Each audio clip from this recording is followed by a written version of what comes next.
A new idea, say about astronomy, that would start here in Cordoba would be transmitted back here. Fashion, music, hairstyles, back and forth, back and forth.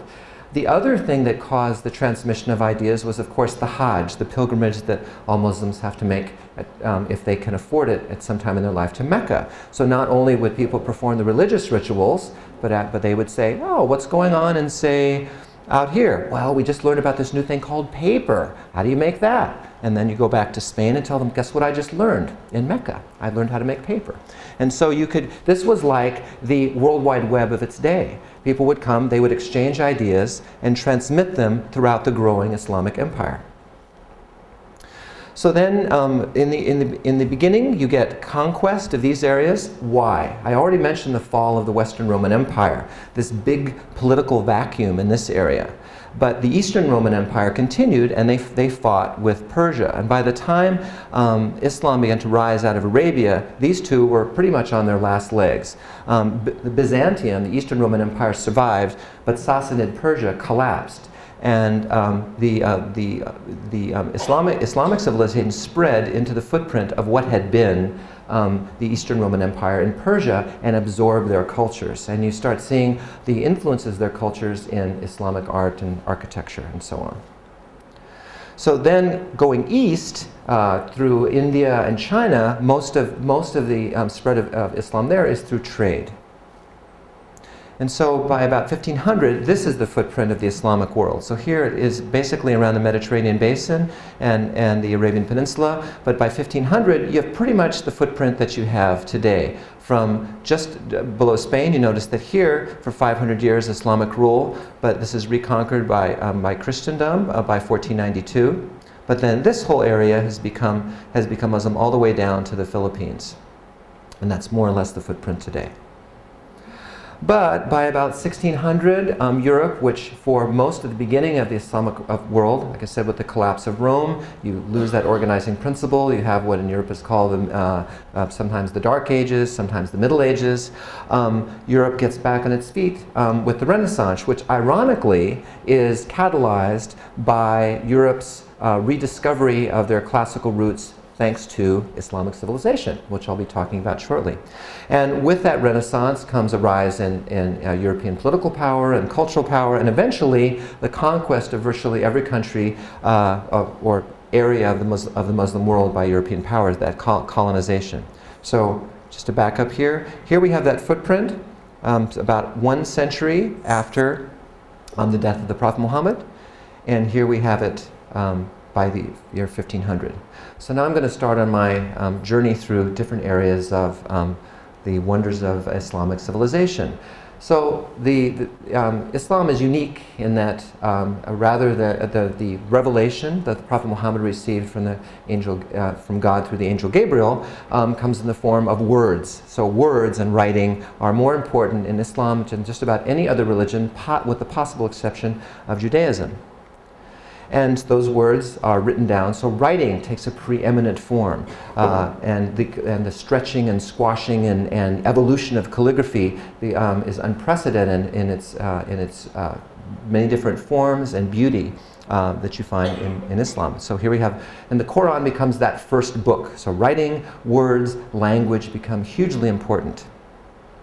How do you make copies of those books? Well, remember, this is a long time ago, long before the printing press, when all books are pretty much written out by hand.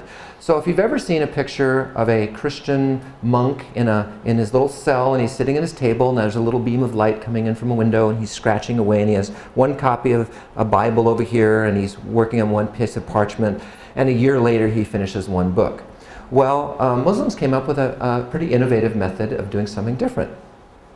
One person would recite the book, because oral recitation was a long-standing tradition before the advent of Islam, and it continued after the advent of Islam, people reciting orally their books. And then you would have scribes who would sit around and they would copy what the person said. So one person, 10 scribes, 10 copies. One reciter, 20 scribes, 20 copies. 100 scribes, 100 copies in one session.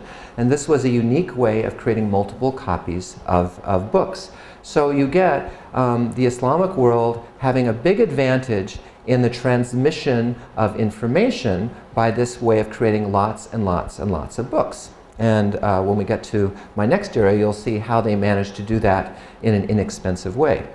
So writing evolves very quickly, starting with Kufic, which came out of stone inscriptions, quickly switched to the reed pen like Naskh and Thuluth and Diwani.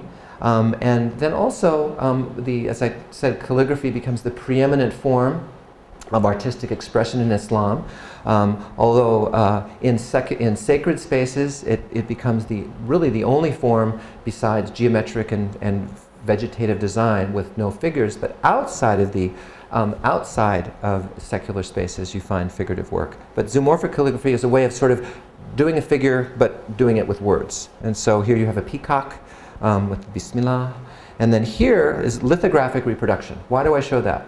Well, sometimes Muslims have been criticized because when Gutenberg invented his printing press, it didn't catch on in the Muslim world. Well, if you've ever seen one of those Gutenberg printing presses, you have single individual wooden blocks which don't lend themselves very well to this very elastic kind of writing that was developed out of Arab script.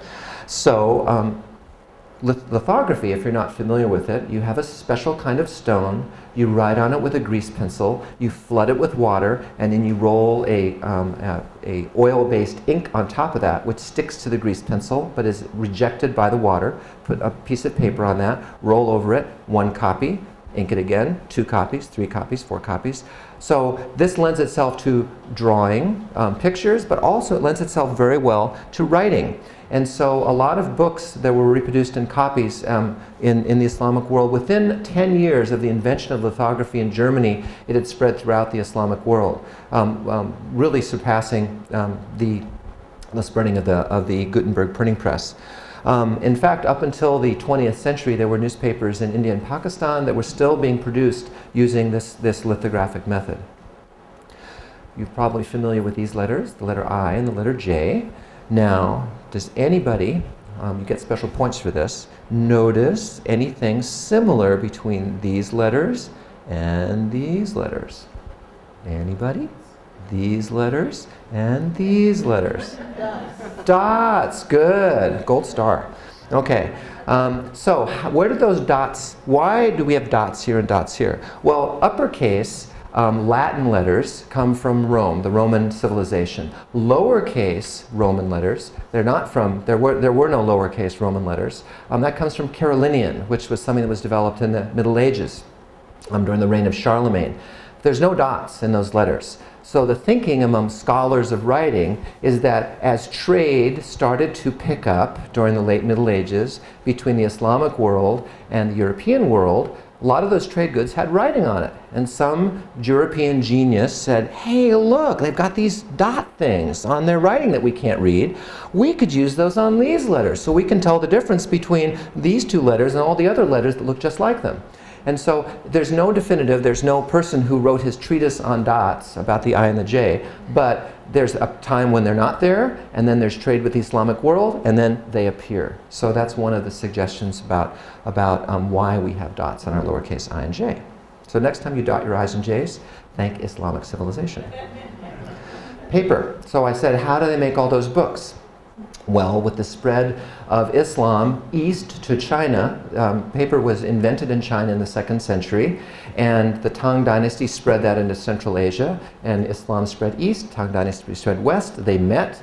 There was a battle. There was some capture of prisoners, some of whom it's thought, this is the way the story goes, were paper makers, and almost immediately paper technology was transmitted from China.